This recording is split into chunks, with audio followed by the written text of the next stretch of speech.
Next step is going to be to get your Dremel, and with a sanding barrel tip on the end of it, we're going to grind off these edges on here on this decoy. As you can see here, this decoy, when I cut it out, it roughed it up on the edges here, splintered the wood. It's got a sharp angle on the corners of it. What you'll do with this Dremel is you'll just round off that 90-degree corner so that way it's not quite as sharp an angle. For one thing that'll do is it'll take off that angle so that way when it's bumping around, bumping up against other decoys, other stuff, it won't chip the paint off like it would if you had a hard angle on there. Another thing it'll do is it'll be easier on your gloves. If you're wearing neoprene gloves out there putting decoys out, it won't cut them. It'll be a smooth edge on it. So you'll just take this Dremel here and just grind.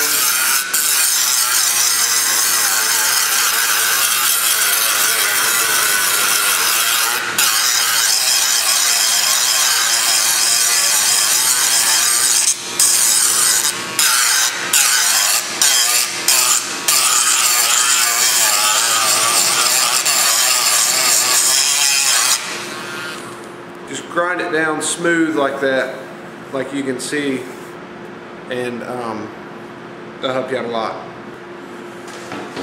Alright, I've got my decoys rounded off on their edges so they're nice and smooth. Got to get them smooth down. The next step is going to be mounting our stake attachment on the side of the decoy. And what that is I'm using this scrap wood, this treated scrap wood. Some project where we had to cut off a corner. I think we were putting in floors on a trailer, and we had to cut off the corner of the board. We kept the board, the scrap from it. It's in this triangular shape, as you can see. And I found that, and I figured it worked perfect for putting stakes in. Just drill a hole in the end of it, like I've done here. And I take 2 tacks. I got a tack here, and I tacked it on, and put the nails through.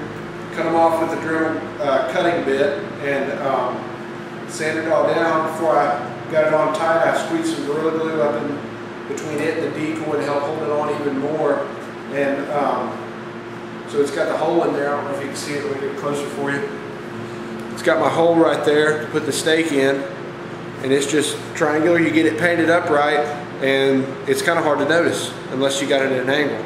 So we'll go ahead and get started on that. What I like to do is just hold my decoy up, hold this on, hold my scrap wood on the decoy like this, just kind of mark it with my hand how long I think I'm going to want it to be. On my decoys I put little legs where the leg is on the end of the decoy right there. I kind of want my stake to run somewhere down through there, so I know that. And I want it to sit vertical so when I stick it to the ground, the decoy will stick upright. I don't have to put it in at an angle. So I get it about like I like it.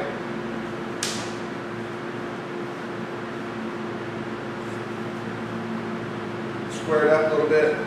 Just kind of mark with my finger about where I want it. And work right about there. I'll take my pencil, mark that.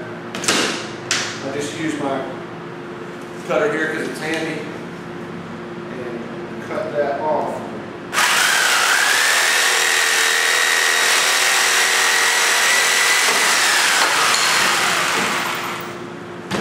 So then I'll take that piece. Since I'm making 2 decoys, I'll just hold this up to it. They're about the same size.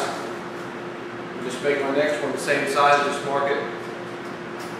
And cut this one to the same length.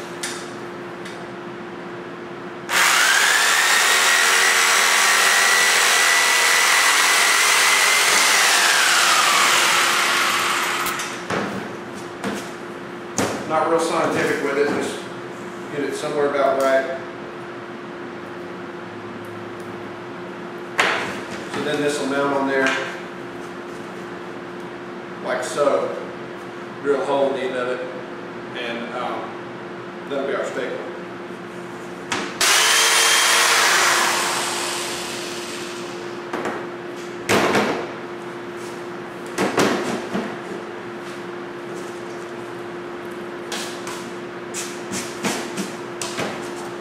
Alright, we got them drilled out now. You can see the holes on the end of them.